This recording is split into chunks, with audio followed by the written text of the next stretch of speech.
Let's bring in retired Lieutenant Colonel Oliver North, a Fox News military analyst, for reaction here. You were listening to a lot of that. What jumped out at you most? I mean, a lot of topics covered there that are in the media. Among them also, I mean, they were talking about whether our devices are spying on us, about this malware that's gotten out of control, that the CIA was keeping an eye on. I mean, what jumped out at you?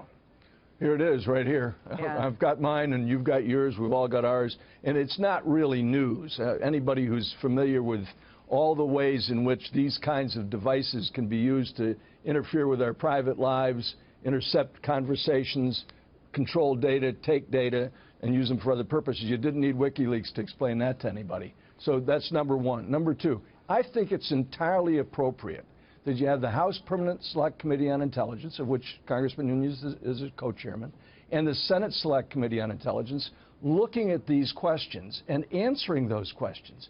I think that, quite frankly, everybody's gotten very hyperventilated about this. A lot of our colleagues in the media, not just Fox, all over the place. And the right place to have those questions answered are before those two committees. We don't need... I know from some experience, Melissa, you don't need a special prosecutor for this.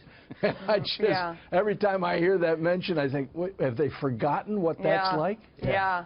So. I mean, it was interesting. He said if they were investigating this, if they were investigating someone on the Trump team, if they were listening in, the Gang of Eight, we weren't told about it.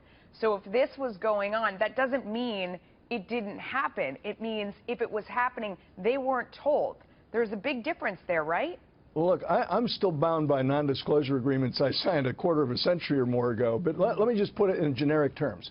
There is an ongoing collection effort against certain other powers and adversaries.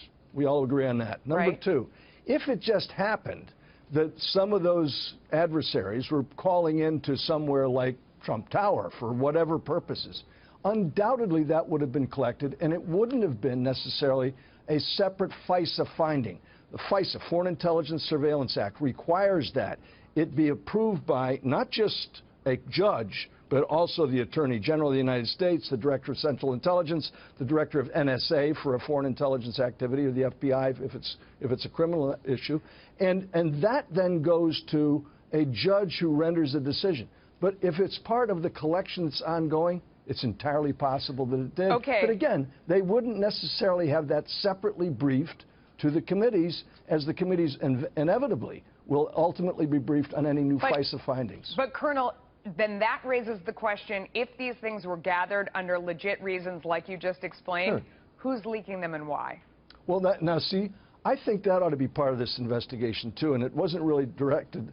I've got, Melissa, I just printed out just before I walked in here, date-time group of 57 minutes before the hour from Reuters News talking about the new WikiLeaks exposure of a collection program based on these things, on televisions, electronic devices. I regard that to be a much more serious issue. I agree with you. I thought that was a huge story today as well. All right. We've got to go, Colonel. We need to talk about this more later. Thank you for coming on. We appreciate it.